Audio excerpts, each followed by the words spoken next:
tere taas, head vaatajad siit Nordic Hotel Foorumist. Debüütvõistluste programmis linastub tänavu film LORNI Igavene Veenus. Ja see on üks huvitav lugu ühest väikelinna isa hakanud detektiivist, kelle elus hakkavad juhtuma kummalised sündmused peale seda, kui tal palutakse uurida ühe väärtusliku eseme kadumist. Vaatame selle filmi treilerit.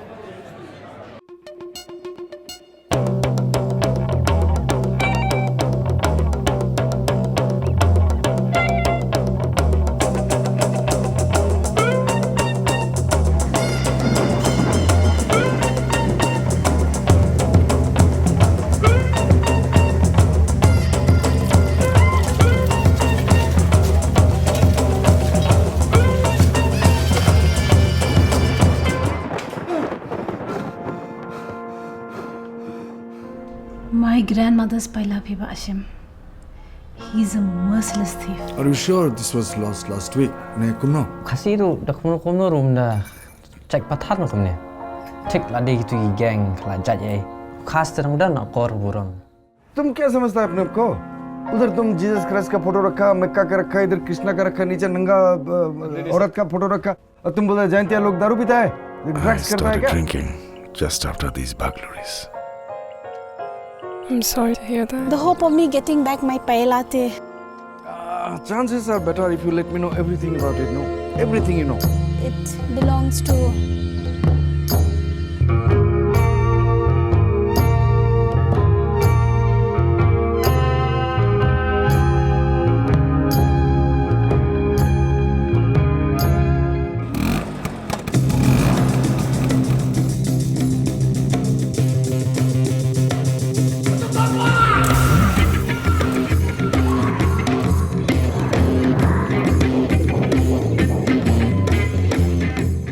दिमाग से बहुत खून निकला. My house was robbed last evening. How? This is Shillong.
Ja minuga koos on siin selle filmi režissöör Wanphrang Diengdoh. Hello Wanphrang, it's nice to have you here. It's lovely to be here as well, yeah. Now the world premiere of your film is going to be here in an hour. So how do you feel currently? Absolutely excited. I've made sure that I've kept myself warm. That is quite cool, but I think it'll be all right. Quite excited and looking forward. Like lovely town, lovely city, lovely people. Really excited. Yeah. Now LORNI, the FLANEUR, is a Kasi film. It's part of the Kasi New Wave movement, so it is it's a tribute to your culture and language. So can you explain who are the Kasi people and what is the Kasi New movement? So India is a massive country. It's almost like a continent in terms of the cultural diversity that it has, in terms of the different languages that it has, in terms of the different kinds of cultural practices that people have. And I come from a community called the Kasi community, which is one of the last remaining matrilineal societies in the world, which means the children take the lineage from the mother. The film deals about the disappearance of an object of great cultural value of the Kasis, and Shem, that is being played by Adil Hussain, has been hired by this woman to look into the disappearance of these objects. So the film it's quite a simple story, but it works at the level of addressing all these complexities of indigenous people at a time and space where communities are being more and more homogenized. You know? And the Kasi New. And yes, of course, with regards to the Kasi New Wave movement, it's an art movement that that really has its premise in the spiritual and the philosophy and the cultural identity of the Khasis. It's been around for a while now. It's also now having its ramifications even in music. So a promising time, and I think that like I mentioned early on, it's also about the time and space that art emerges. Like I think it's a necessity to also assert ourselves culturally in an era of mass homogenization. Now you had the idea to make this film already 10 years ago. So where did that idea come from? I just finished studying film in the university, and obviously making a film is very expensive, and then I sort of shelved it for a while. But then after that, I got really involved with documentary form. Like I really enjoyed making documentaries. I still do it now. And the film just before LORNI was a film called Because We Did Not Choose, which was on the First World War, and I spent 4 years working on the film, researching, looking at the participation of people from India in the First World War. And then I told myself I'm going to give myself a little break from documentary, and I sort of revisited my old scripts and found this quite appealing at that point of time, and that's how it all took shape. But was it also, if I remember correctly, at the beginning you wanted to make a visual novel? Yeah. I mean, I love drawing, I love sketching, and that's how it first started. Like these, the idea was a graphic novel, so I started drawing all the characters. I started drawing the city. I started drawing some landscapes in the town. But then 10 years is a really long time, So when I look back at those visuals now, a lot of stuff has changed in the town, in the city, and so I had to reconfigure that and make it much more contemporary. But yeah, I think like you rightly said, the seeds were perhaps being sown 10 years ago. Yeah. LORNI is a Khasi word, right? So what does it mean, and why is it important to your film? It's a Khasi word which I think has no equivalent translation. And I think that is what makes it really special, because I don't think there's an appropriate word in the English language that I know of that could translate into LORNI. So basically LORNI is someone who is really inquisitive and keen to find out about other people's businesses and other people's lives. And because the film is set in a small town, it's also about that, that people are always aware of what goes on in other people's lives. And I thought that was a basic premise of any kind of a detective kind of character, like to be inquisitive about your surroundings. And the FLANEUR obviously is a French word, but I think the closest approximation of the word is the FLANEUR. Someone who enjoys roaming around the cities aimlessly with, like admiring like the lanes and alleys. And that's what I did in the film, like to show a side of Shillong that escapes the touristy, glossy pages of the magazines and the high definition touristy videos and all that, and really show like the underbellies of Shillong, like the real grime, the real grit, the real nastiness of these places, because I think that a lot of culture also comes from these so-called unrefined spaces, and I think that for me, my foray into the arts and my understanding of life and music and film has come from these streets, like the grime and the dirt of these streets have really informed my work, so yeah. Now, as you said, Shillong is your hometown, and the action of the film takes place there. So, was it your intention from the beginning to film in your hometown? Yes. That was always the plan, that I would film in parts of Shillong that were becoming more and more urbanized, and the parts of Shillong that still refused to be urbanized. But also the fact that the language isn't Khasi itself, which is what a lot of people speak there. It's a community that only had an oral tradition, which always had an oral tradition up until 1840s when the written form arrived. So by and large, people were natural storytellers, So I took that into the film as well. So a lot of the stories within the film are also about these folk tales and legends, and without romanticizing them, of course, without looking at the past as this repository of perfection, but questioning them, questioning the society and the times that we live in through these folk tales and these narratives. And the beauty about a lot of these folk tales, all over the world, is that they're always relative. They always have some significance depending on which time you want to listen to them. So yeah. Can you describe a bit more what kind of city is Shillong? Is it in the north of India? It's actually in the northeastern part of India. Okay. It's actually in the northeastern part of India. Oh, that's a difficult question. How do I describe my city to people in Europe? it's got a lot of people, obviously much more. Like India has a huge population, but everyone knows everyone in Shillong. It's a small town, it's the largest city, and I've lived there all my life. People are really nice. People love their music. Very fashionable little city, and yeah. Okay, that's great. Now the film has some elements from the noir genre. There's the femme fatale, there's the detective, the city. Then there are mythology and folk tales in it, and some parts reminded me of a music video, for example. So there is a mix of genres. So how did all of this come together, and why this mix of genres? Firstly, my foray into the arts has been through music. I've been playing music all my life, and then the film obviously is an extension of my musical aspirations as well. So I produce and I sing and I play the bass for a couple of bands in Shillong. One of them is called Neon, which is also part of the whole Khasi New Wave movement. But yeah, I mean, if you look at the film, there are elements of all of these things, like the music video form, the mythology, because that's what I grew up with. You know, these are the things that have informed me as an artist, and especially the music. I was very particular that certain kinds of music had to be done, bringing in traditional folk music, bringing indigenous music, and really like clashing it with sort of punk music, because that's the kind of music that I really enjoy.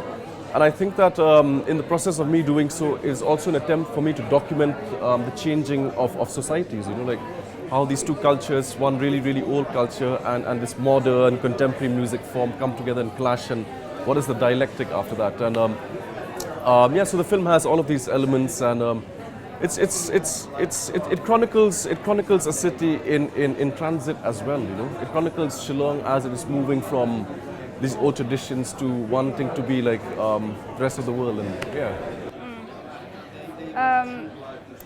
Now you are the musical director of the film. Is there your music in the film as well? Or? Yeah, there's some music of mine that's in the film. There's a very famous, really good musician who's actually English but has lived in India pretty much like for a while now, Stefan K. So some of his music is there. And then there's Gareth Bonello from The Gentle Good, who plays for this really good Welsh folk band. He's the BBC Folk Prize winner in 2017. There's some of my music in it. There's some folk music that's being played by this, I think 70 or 80-year-old folk musician. So it's also a map of the kind of different musical tastes, musical palette that Shillong has. So yeah, all of these come together in the film. I want to come back to the mythology part. So have you always been interested in folk tales and mythology and all of that? Yeah, I mean, like I mentioned, because we were an oral tradition, we never had a written form, you know. So all of our stories had to be told like using the spoken word. And I lost both my grandmothers this year, and I remember as a child I would sit around the fireplace listening to their stories, you know, and little did I know that those stories would eventually be the substance or the material that would inform my films, you know. Yeah, I grew up listening to these stories. I would go for the festivals that would happen. There's a huge amount of spirituality that I also sort of subscribe to. A lot of shamanism. I've been following shamans pretty much all my life.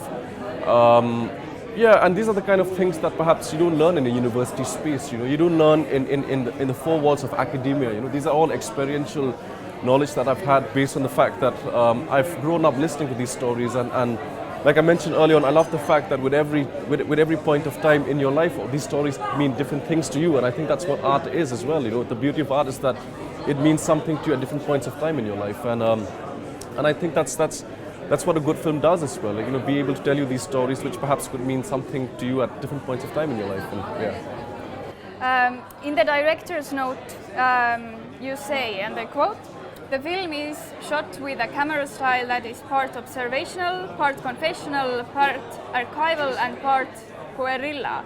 So can you elaborate a bit on that? I'll start with the guerrilla first because that's the easiest. You know, I think all filmmakers are like thieves. because they steal some reality and archive it on screen, you know. So you're a thief at the most fundamental level, and you have to steal some moment of reality and be able to make sure that it survives the test of time, because that's what film is about, you know, and that's what photograph is about, that's what painting is about. You're capturing a moment in time and space and making it eternal, you know. So, and sometimes you don't have all the means and time and the resources to steal this, you know. You have to make do it. Come on, pull a camera out, shoot. And I think with the advent of digital technology, a lot of the stealing has been easier, you know, like you can pull out your phone and film anytime you want to.